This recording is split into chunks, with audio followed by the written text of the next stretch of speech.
ఇక విహారీ హరికృష్ణని కలవడానికి లక్ష్మి ఇంటికి బయలుదేరతాడు. లక్ష్మి వాళ్ళకి ఇవ్వడానికి 5,00,000 రూపాయలు చెక్‌ని రెడీ చేస్తాడు. హరికృష్ణ ఎంటర్‌ప్రైజెస్ మా నాన్న జ్ఞాపకం.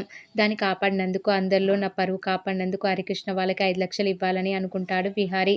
అందుకు చెక్‌తో పాటు ఓ పేపర్ మీద మీరు నాకు చేసిన సహాయానికి నేనిచ్చే పారితోషికం అని రాస్తాడు. ఇక హర్ష లొకేషన్ పంపడంతో అక్కడికి బయలుదేరతాడు విహారీ. ఇక మరోవైపు హరికృష్ణని తీసుకొని లక్ష్మి వస్తూ సరుకులు బాగా అమ్మేశావురా, నువ్వు బాగా చదువుకొని చక్కగా బిజినెస్ చేసుకొని చాలా మందికి ఉపాధి ఇవ్వాలిరా అని చెప్తూ ఉంటుంది లక్ష్మి హరికృష్ణతో. నేను బాగా చదువుకొని నిన్ను బాగా చూసుకుంటా, బామ్మకి ఆపరేషన్ చేస్తా, నా చుట్టూ ఉన్న వాళ్ళని బాగా చూసుకుంటా అని అంటాడు హరికృష్ణ. ఇక లక్ష్మి కొడుకుని హగ్ చేసుకొని మనసులో నువ్వు మీ నాన్న లాంటి మంచి మనసున్న వాడివిరా, పరిస్థితులను ఎదుర్కొని నిన్ను బాగా చదివిపిస్తా, చాలా మందికి నువ్వు ఉపయోగపడతావురా అని అనుకుంటూ ఉంటుంది లక్ష్మి. ఇక హర్ష పడుకొని ఉంటే బామ్మ లేచి చూసి వంట చేయాలి అనుకుంటుంది. ఇంట్లో చూస్తే బియ్యం నిండుకున్నాయి. హర్ష తినడానికి టైం అయింది ఇప్పుడెలా అనుకుంటూ నేను బియ్యం తీసుకొస్తా అని వర్షం పడుతున్నా చూడకుండా బియ్యం తీసుకురావడానికి వెళ్తుంది బామ్మ. ఇక బామ్మ వెళ్ళగానే విహారీ అక్కడికి వస్తాడు. ఇక విహారీ లొకేషన్ ఫాలో అవుతూ లక్ష్మి ఇంటికి వస్తాడు. లోపలికి వెళ్లి చూస్తే హర్ష పడుకొని ఉంటాడు. ఇక లక్ష్మి ఇంట్లో లక్ష్మి, బామ్మ, హరికృష్ణ కలిసి తీసుకున్న ఫోటో ఉంటుంది. విహారీ ఇల్లంతా చూస్తాడు కానీ ఫోటో చూడడు.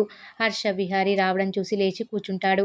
నా కంపెనీ కోసం చాలా కష్టపడ్డావు, థ్యాంక్స్ అని అంటే ఆ కంపెనీ నాలాంటి చాలా మందికి జీవితం ఇస్తుంది. మరి కాపాడుకోకుండా ఎలా ఉంటాను? మీ చేతికి మళ్ళీ మీ నాన్నగారి కంపెనీ వచ్చింది. మాకు అదే చాలు సార్. ఈ కంపెనీని ఎలా అయినా లాభాల బాట పట్టిస్తామని అంటాడు హర్ష. దాడి చేసింది ఎవరు అని అడిగితే హర్ష తెలియదు అని అంటాడు. ఇక విహారీ హర్షకి కొంత డబ్బు ఇస్తాడు. ఇక హరికృష్ణను గుర్తు చేసుకొని మీ అల్లుడు అక్క ఏరి అని అడుగుతాడు విహారీ. వాళ్ళు బయటకు వెళ్లారు అని హర్ష అనగానే మీ వాళ్ళ వల్లే నా పరువు నేను నిలబెట్టుకోగలిగాను అని మీ అక్కకి అల్లుడికి ఇవ్వు అని 5,00,000 చెక్కు లేఖ ఇస్తాడు విహారీ. ఇక హర్ష వాటిని తీసుకొని ఇస్తాను అని చెప్తాడు. విహారీ హర్షతో నువ్వు రికవరీ అయిన తర్వాత ఆఫీస్‌కి రా అని చెప్పి బయలుదేరతాడు. ఇక మరోవైపు పండు విహారీకి కాల్ చేసి మీరెక్కడున్నా మీరు అర్జెంటుగా రండి బాబు, సిరి పాపకి ఫుల్‌గా ఫీవర్ ఉంది అని చెప్తాడు. సరే వస్తున్నా అని విహారీ బయలుదేరతాడు. విహారీ కారు వెళ్తున్న రూట్‌లోనే లక్ష్మి, హరికృష్ణ వస్తుంటారు. కారు వాళ్ళ పక్కనే వెళ్తుంది కానీ విహారీ లక్ష్మిని చూడడు. లక్ష్మి విహారిని చూడదు. బాబు విహారీ కారు చూసి కారెంత బాగుందో, నేను పెద్ద అయితే అలాంటి కారు కొంటాను అని అంటాడు హరికృష్ణ. ఇక లక్ష్మి మనసులో మీ ఇంట్లో ఇలాంటి కార్లు చాలా ఉన్నాయిరా అని అనుకుంటూ ఉంటుంది మనసులో లక్ష్మి. ఇక మరోవైపు సిరి విహారీ కోసం ఎదురు చూస్తూ ఉంటుంది. నాన్న ఇంకా రాలేదేంటి పండు అని సిరి అడుగుతుంది పండుని. ఇంతలో సహస్ర, చారుకేశవ, పద్మాక్షి రావడం చూసి పడుకో అమ్మా, లేదంటే మన నాటకం బయటపడుతుంది అని చెప్పడంతో సిరి తల మీద గుడ్డ వేసుకొని పడుకుంటుంది. ఇక పాపకి బాలేదనే వంకతో బావని కన్విన్స్ చేసి ఇక్కడ ఉండిపోవచ్చని సహస్ర అనుకుంటుంది. విహారీ ఇంటికి వచ్చేసరికి సిరి నాన్న నాన్న అని కలవరిస్తూ ఉంటుంది. విహారీ వచ్చి పండును తిడతాడు. నేను చాలా బిజీగా ఉంటాను కదా, ఇలా ఎందుకు ఫోన్లు చేస్తున్నావురా అని తిడుతూ ఉంటాడు పండుని విహారీ. మిమ్మల్ని ఇక్కడి నుంచి వెళ్ళిపోమని చెప్తే వెళ్ళకుండా ఏం చేస్తున్నారని అడుగుతాడు. పాపకి ఫీవర్ ఉంటే వెళ్ళిపోమని అంటావేంటి అని పద్మాక్షి, సహస్ర అంటారు. సిరి నాన్న నాన్న అని అంటూనే ఉంటుంది. 2 రోజుల్లో వెళ్ళిపోండి అని చెప్పి విహారీ అంటాడు. సహస్ర కూడా సిరిని పట్టించుకోకుండా సిరప్ వేశానని చెప్పి వెళ్ళిపోతుంది.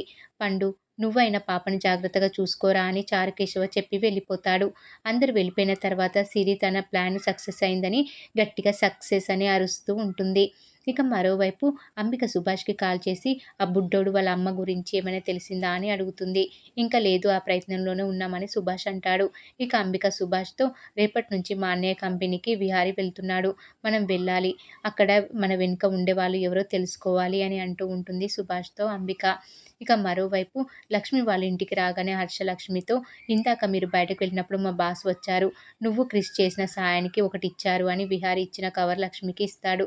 లక్ష్మి కవర్ తీసి చదువుతుంది.